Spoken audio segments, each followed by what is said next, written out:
Okay, so I just bought this Linksys 3-pack. It's a new Velop system. I've had the Velop system for 5 years almost now, the AC version, and I decided it was time for an upgrade. And I amazingly got this 3-pack for $230, I think, 240 after tax, which makes me think it might be like a closeout. But it's shrink wrapped and everything, so like it's new. Let's open it up. I'll do a review on the comparison between this and my AC version to see if it's worth it, especially in my case because I don't have super fast internet. I only have 300 megabits, so well, it's like 350, I guess, through Spectrum. But will this provide better throughput between computers, lower latency? I have a lot of devices connected to my current setup, which has 4 nodes. This will have 3. Definitely don't need 4 in my house. I live in a 3-story townhome, so I really just need 1 node per floor. And they are hardwired, and these will be hardwired too, like backhaul, because my house does come with, or did come with that Ethernet in most rooms. But so yeah, so let's see how this looks. Okay, so right off the bat, you can tell these are bigger than the other ones. There should be 3 of these. I'm assuming this one has 3. It does feel heavier. But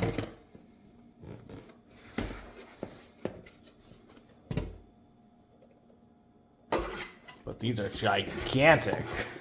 Let me show you the other one. I don't think these are.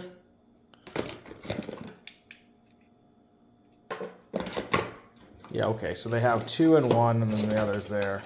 It only comes with 1 Cat 5 though. Is that the truth?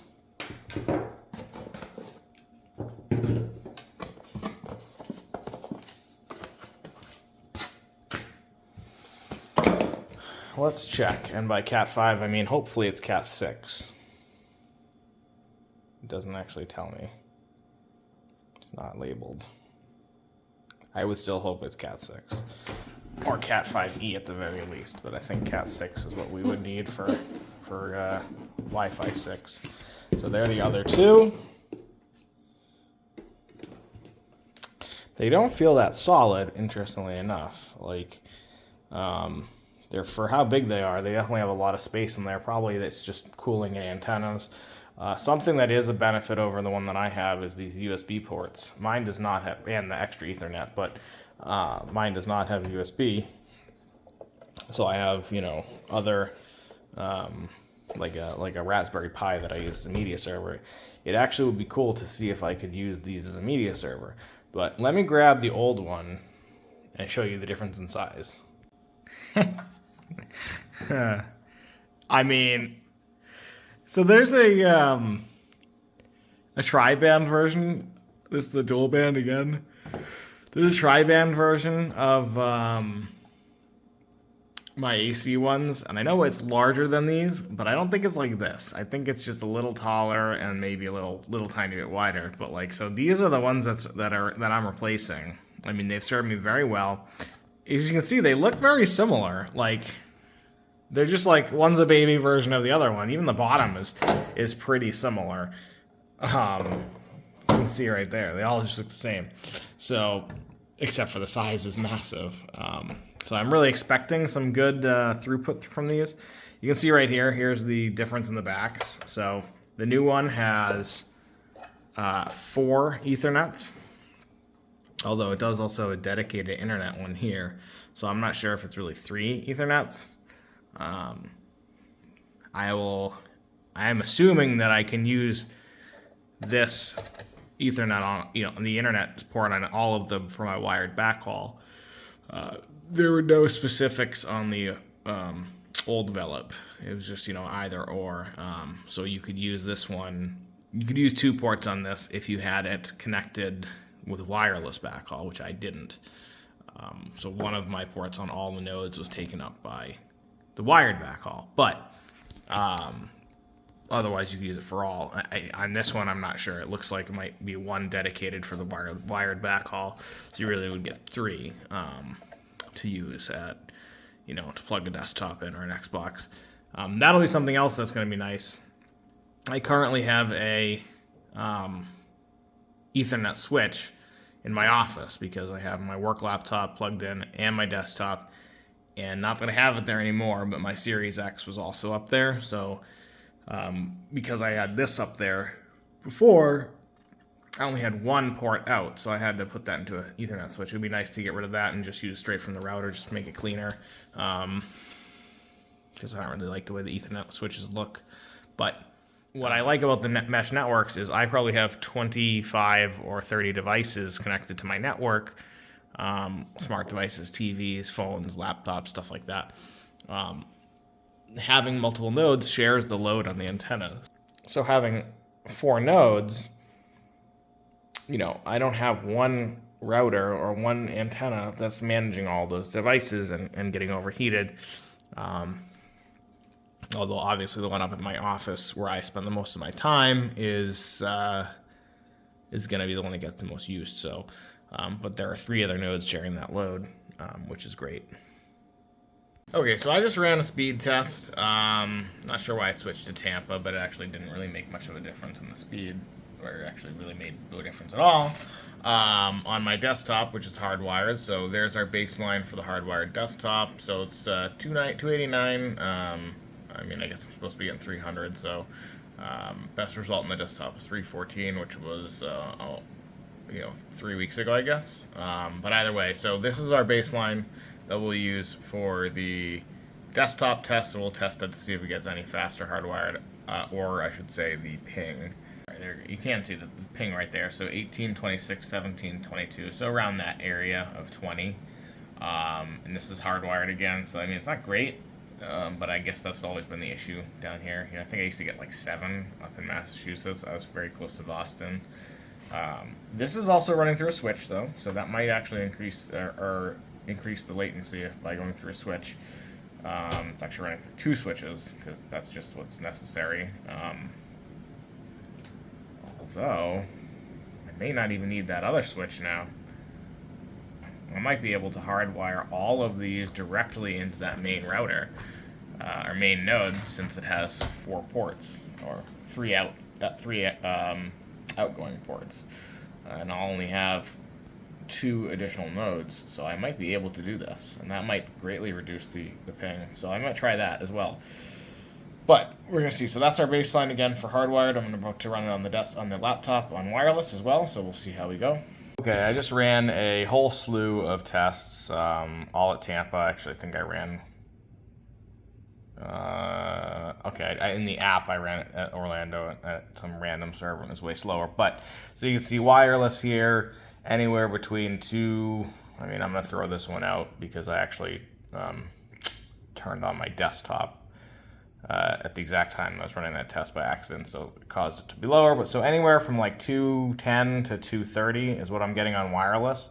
You can see the ping is very similar to what we had on the desktop, which is actually pretty cool. The ping wasn't that much impacted, but it's a significant drop off. So we're getting like 300-ish on the desktop, and we're getting 220 wireless. And I did move, so some of these were started upstairs next to the same node that the desktop was run on, and then I went downstairs to try and test on a different node. And it's possible it didn't switch nodes yet, in which case that would be why it was slower.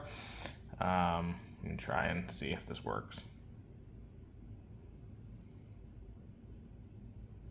Yeah, so I just ran it again, similar ping and 215. So right in that ballpark. Obviously, upload is throttled. I'll run this on my desktop, my phone, and see if we get any different results here, because all different wireless radios and whatnot. I believe this is a MediaTek in my laptop. This is a new laptop, though. This is a Lenovo Legion Slim 7. It definitely has AX, so when we get the new one plugged in, we'll see if it makes a difference. So you can see the results here. We have 215 was when I tested with Tampa. This top line right there. Below it was texting with CenturyLink Orlando. So that was 270. I'm not sure why they didn't pop up on the laptop or on the desktop, but I mean, it's weird that the desktop was faster to Tampa than the laptop or the phone was to Tampa, so I don't know why it makes a difference. So that was a somewhat shocking result. I'm not going to lie, I didn't expect it to be that much faster, on Wi-Fi at least. The proof is in the pudding. So max of 230, although I think we did get 270, 270 on my phone, but max of 230 on the laptop beforehand, and now it's pulling 370. So, I mean, huge difference right off the bat, and that's even with one less node. These are hardwired, however. They are not using wireless backhaul, which may be fine, honestly. It's tri-band, so one band could definitely be dedicated to that, but it would probably add latency. See, the ping didn't get any better, though, which is interesting. Still using the switch. I might look into that later. The main switch, I mean, downstairs where it connects to my home wiring. But either way, though, I'm pretty happy with this speed improvement. I'm genuinely shocked. I didn't think it would make that much of a difference because I was only supposed to be getting 300 megabits per second for my internet speed. So I guess I'm getting more than that. Who knew? So you can see right there, it's the exact same speed as it was in wireless, 372. A big jump. This was 314 beforehand from CenturyLink. Oh, interesting. So this one has a CenturyLink, but from Tampa it was 306 or so. So similar to a similar difference from the CenturyLink on wired, at least. Now, I'm a little surprised on this because I know I was getting more than that in the past on the desktop. Than more than 314, not more than 372. I thought I was getting like 334, 3 something like that. So I'm a little surprised that it's slower on the or that it's faster on the hardwire than it was before on the old nodes. The only thing I could think of is maybe this is better at load management. I do still have a laptop, as I have for all of these tests, connected to a VPN for work. So that might be, I mean, I'm sure that is drawing some sort of network activity. Maybe the new router is better at managing that, and that's why, because I can't figure out why the wired speed would also increase, even if only somewhat marginally, from what I'd gotten in the past, which I think was, I don't know if I can, they don't go all that way back, but I definitely had 330 something on the desktop before, so call it an increase of 40 or so, or 35, whatever I say, but that's still a pretty big increase. But either way, it's pretty impressive, I have to say. I didn't expect an increase like that. I was really kind of doing it for, like I said, because I got a good deal on them. But yeah, and the setup was amazing. Like all the Velops, this is why I keep recommending them to people. It's just they're so easy. The app is amazing. If one goes down, the others don't. They reset it resets itself, fixes all the issues. The app is super simple to understand. Adding the nodes is literally just you plug them in, you're standing there with your phone, you open the app, and then the app does the rest, walks you through it, even in the main node.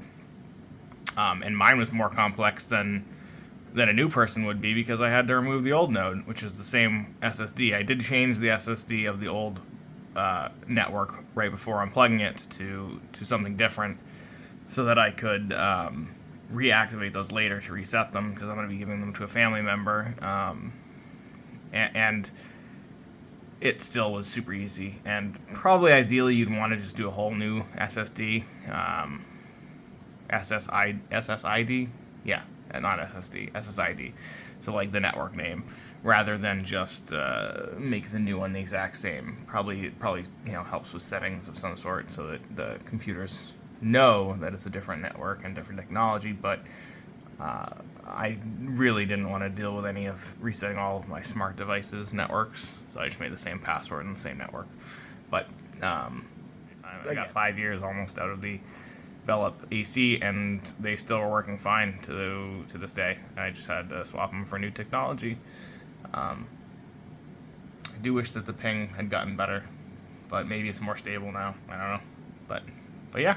So I definitely recommend it. I hope this sets your mind at ease. I don't even know if you can buy these anymore. These are the MX12600s, which is just Wi-Fi 6, not Wi-Fi 6E, which is supposed to be even better.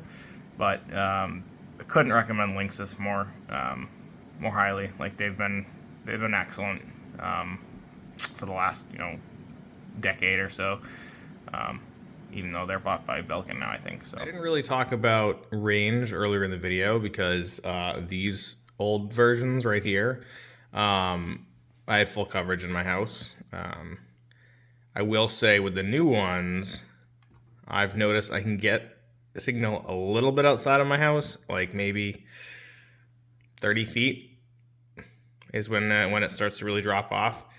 At least 30 feet in the front of my house. Now that would mean that I have a node towards the front of the house on the second floor, but the one on the bottom floor is actually in the garage, so that's further towards the back. So, I mean, do with that what you want.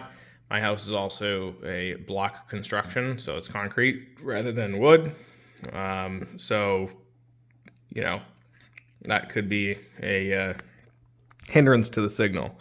So, with these ones, it dropped off pretty much within 15 feet outside the house, so it might be a little bit better with the Wi-Fi 6, although I still wouldn't expect these to be too powerful outside. And that was on 5G. I know 2.4 typically can go further, albeit smaller, slower. But yeah, but either way though, inside the house, again, a 3-story townhome with open floor plan, so there aren't that many rooms. Like, upstairs is all bedrooms, but like the second floor where one of the nodes is wide open. So, I still recommend the Velop system, either one. I think the AC one you can't really find, certainly not new anymore. I don't know if I would waste my money on a renewed version, especially because they tend to be about the same price as what I paid for them new. Again, I paid about $100 for a 2-pack, so $200 for my network setup. And I saw them go cheaper than that during their closeout portion of it. I do think that this is also on a closeout clearance situation. So if you can get this Wi-Fi 6 system, well, go for it. Like, that's what I would say, because I paid $240 after taxes. I think Walmart was selling them for $275, but they were out of stock. So it's possible that this seller maybe just went and bought up a bunch of stock elsewhere and then is now kind of sitting on them and selling them at a further discount. But either way, if you can get it, I would definitely recommend it so far. It's definitely fast, and I think this one set is up to 120 devices. No, 120 plus devices. That's actually about what this wireless AC does, because I had 4 nodes. With 3 nodes, I think it was 100 devices. So I think it does about 125 devices. I have dozens of devices connected for just one person, but and anytime I've guests over, we have no issues. It's kind of crazy the difference in usage you can see here. So this one was the main node down in the garage. This one was the node in my office where I spent most of my time. These two were both on the second floor. They got the least use, obviously, because I'm not really on the main floor. And then the main node, I'm not on the ground floor either, but the main node obviously was in permanent use. Also, an interesting thing, I don't think it makes a difference. I think it's really about the usage. I mean, like, this is just, from heat discoloring the top. The 2 non-used ones were both this WHW01, whereas the 2 that were discolored were both this VLP01. Now, these were a mix in my house of AC 1200 and AC 1300. One was the Walmart brand, the other. Two of them are all Walmart brand, 2 were the regular brand, I guess. So, one was the slower speed on the 2.4 gigahertz channel. But I don't think that's the difference. I think it just happened to work out that way. This is just the office one main node. But look at the difference in coloration between those.